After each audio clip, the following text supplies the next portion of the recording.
Breaking Gulf News.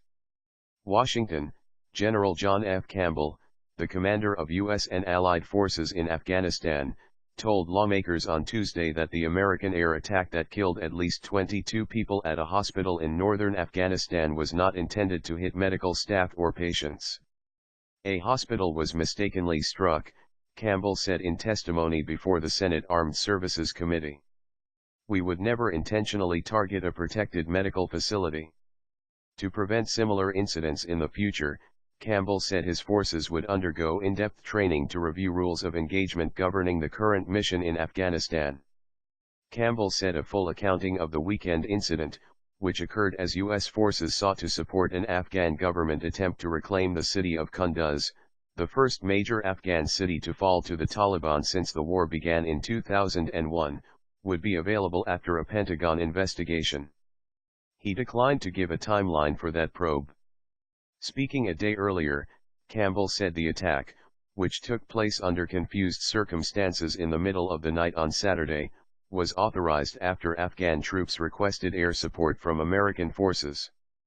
That contradicted earlier statements from Pentagon officials that the strike was ordered to protect U.S. forces on the ground. The evolving account of what exactly happened has heightened the controversy over the strike, which relief group Doctors Without Borders has labeled the incident a deliberate attack and a possible war crime. 12 of the group's staff were killed in the attack.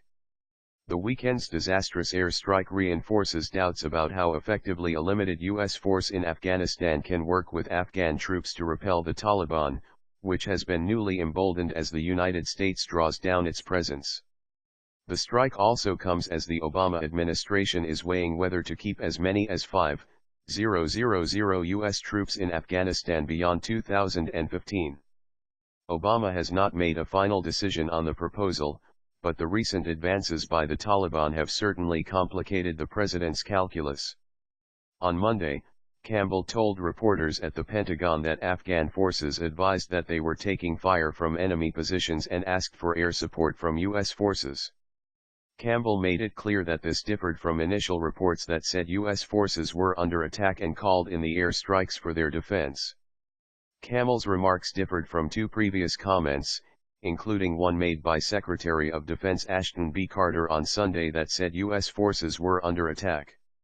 At some point in the course of the events there they did report that they, themselves, were coming under attack. That much I think we can safely say, Carter told reporters on Sunday. Abdul Kahar Aram, spokesman for the Afghan Army's 209th Corps in northern Afghanistan, said he could not comment on the specifics of Saturday's hospital bombing. But Aram said there was a strong possibility that Afghan forces had requested it. One aspect of the strike that remained unclear on Monday was the exact role played by U.S. forces accompanying the Afghans that night. After Kunduz was overrun with Taliban fighters late last month, American Special Operations Forces were ferried in to shore up Afghan forces that were making little headway in the fight to retake the populated city center together. The U.S. and Afghan forces have been able to retake nearly all of the city. These train, advise and assist missions are a staple of U.S. Special Forces capabilities and have been conducted extensively in recent years. In combat situations, rather than return fire, U.S. troops on these missions are more likely to help direct communication, casualty evacuation, and direct air support from an AC-130, for instance, if it is available. As a result, there has been little direct contact between U.S. troops and the Taliban since most U.S. forces were relegated to the sidelines when official combat operations ended last year.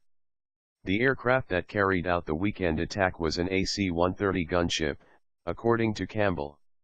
Unlike jets, the AC-130 is a unique aircraft dedicated almost entirely to supporting special operations forces. In order to make sure targeting and communication from the ground to the aircraft is as seamless as possible, every AC-130 flies with a liaison officer who has spent time as a special forces soldier on the ground. While most jets streak across a target, moving quickly while dropping bombs or firing cannons or machine guns, the AC-130 essentially loiters over a target at around 7,000 feet / 133 meters / flying in a circle and firing from weapons ports mounted on the aircraft's left side.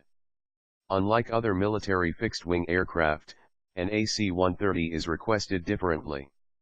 While a jet requires a map coordinate to engage its target, the AC-130 relies on direction /, a compass heading /, and a distance to the enemy target from the friendly forces engaged on the ground. In short, it relies on visual targeting. This difference might explain why the hospital was targeted even though Doctors Without Borders said it had given US and Afghan forces its map coordinates before.